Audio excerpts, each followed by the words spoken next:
Kasih setia Tuhan kepada umat-Nya mengalir melimpah, melintasi ruang dan waktu, menembus masa dan zaman. Sejak Tuhan Yesus mendirikan gerejanya di atas sang batu karang, yaitu Petrus, gereja umat Allah giat mewartakan kabar sukacita Injil Kerajaan Allah, mulai dari Yerusalem menyebar sampai ke seluruh dunia. Masa-masa awal perkembangan gereja sungguh berat dan penuh tantangan. Namun kekuatan Roh Kudus senantiasa menyertai pesiarahannya di dunia. Abad-abad permulaan adalah masa yang penuh penolakan terhadap gereja Kristus. Penganiayaan dan kemartiran seakan menjadi warna pertumbuhan gereja yang justru menyuburkan iman yang hidup dan kokoh. Suksesi kepemimpinan gereja perdana dan selanjutnya berjalan seturut rencana dan kehendak Tuhan. Santo Petrus sebagai paus pertama wafat di kota Roma pada tanggal 29 Juni tahun 67. Digantikan oleh Paus Linus sampai tahun 76. Paus Linus digantikan oleh Paus Anakletus tahun 76 sampai 88. Kemudian Paus Clemens I tahun 88 sampai 97. Lalu Paus Evaristus tahun 97 sampai tahun 109. Paus yang keenam adalah Paus Alexander I yang menggembalakan umat Kristen dari tahun 109 sampai tahun 116. Ia wafat sebagai martir pada tahun 116 bersama dua imam yang bernama Evenius dan Theodulus. Mereka wafat dengan cara dipenggal kepalanya pada masa pemerintahan Kaisar Trajanus dari Kekaisaran Romawi yang berkuasa pada waktu itu.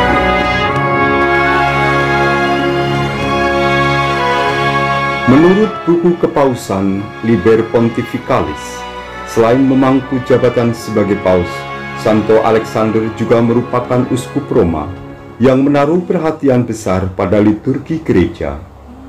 Beberapa sumber mengatakan bahwa kata-kata yang berbunyi Qui pridi quam pateritur, yang artinya sehari sebelum ia menderita, adalah kata-kata tambahan dari Santo Alexander.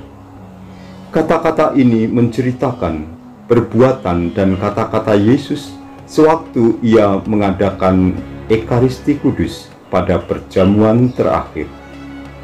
Santo Alexander juga memerintahkan mencampurkan sedikit air ke dalam anggur sebagai lambang darah dan air yang keluar dari lambung Yesus saat ditikam tombak oleh prajurit Romawi di kayu salib.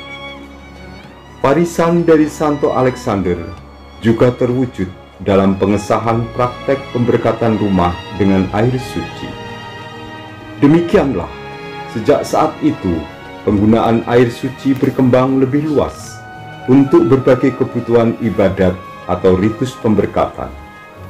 Dedikasi Santo Alexander kepada gereja telah memberikan sumbangsih yang sungguh besar bagi kekayaan liturgi gereja serta tradisi suci pada umumnya. Pesta Santo Alexander dirayakan pada tanggal 11 Januari.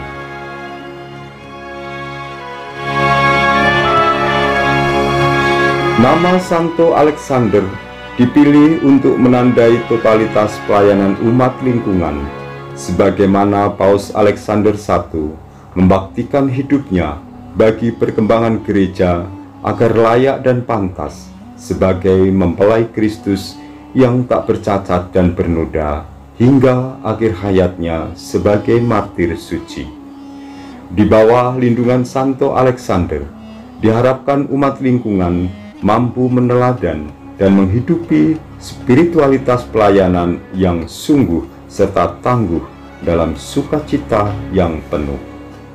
Perjalanan 25 tahun lingkungan Santo Alexander telah sungguh berkembang dalam pelayanan, baik liturgi maupun non-liturgi, dengan didukung oleh 206 jiwa dari 80 kakak umat.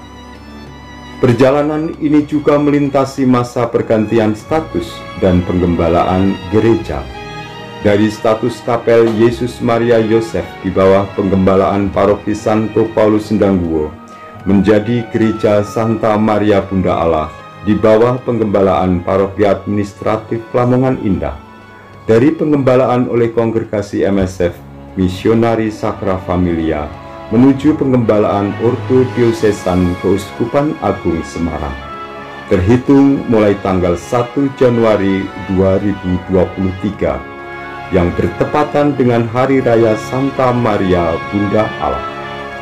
Kondisi ini memungkinkan lingkungan Santo Alexander untuk siap dimekarkan menjadi 2 lingkungan, dan sudah menjadi agenda Dewan Pastoral Paroki Administratif Lamongan Indah yang akan ditetapkan pada tanggal 1 Januari 2024. Santo Alexander terbentuk itu yang awalnya masih bersama dengan lingkungan Bonaventura, mengingat perkembangan umat, akhirnya kami diizinkan untuk memecahkan diri.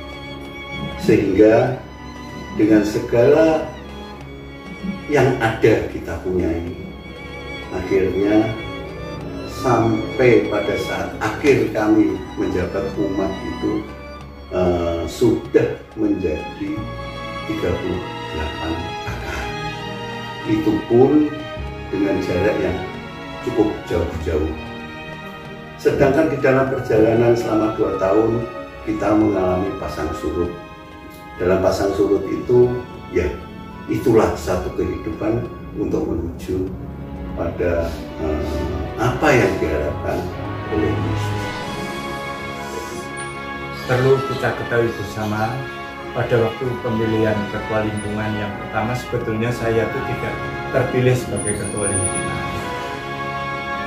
Boleh dikatakan ranking pertama itu bukan saya hanya ranking kedua. Kemudian pada tahun 2008 sampai dengan 10 itu saya dijadikan ketua lingkungan. Sebelum jadi ketua lingkungan, saya juga merasa deg-degan apakah saya itu mampu untuk menjadi ketua lingkungan. Saya bersyukur pada waktu itu istri saya menyampaikan pada saya, bila iman sebesar biji sesawi saja, engkau akan bisa menerobos permasalahan yang ada. Berpegang pada itu semuanya, saya bersyukur saya menjadi ketua lingkungan dari 2008 sampai dengan 2010. Kemudian dilanjutkan pada tahun 2011 sampai dengan 2013 saya dijadikan ketua lingkungan lagi. Meskipun di dalam ketua lingkungan itu tentu saja ada kekurangan-kekurangan. Untung saya sudah ngomong di awalnya, jangan harap Bapak dan Ibu saya bawa ke padang rumput yang hijau, air yang tenang, tapi mungkin akan saya bawa ke padang gurun. Ternyata permasalahan bisa diselesaikan.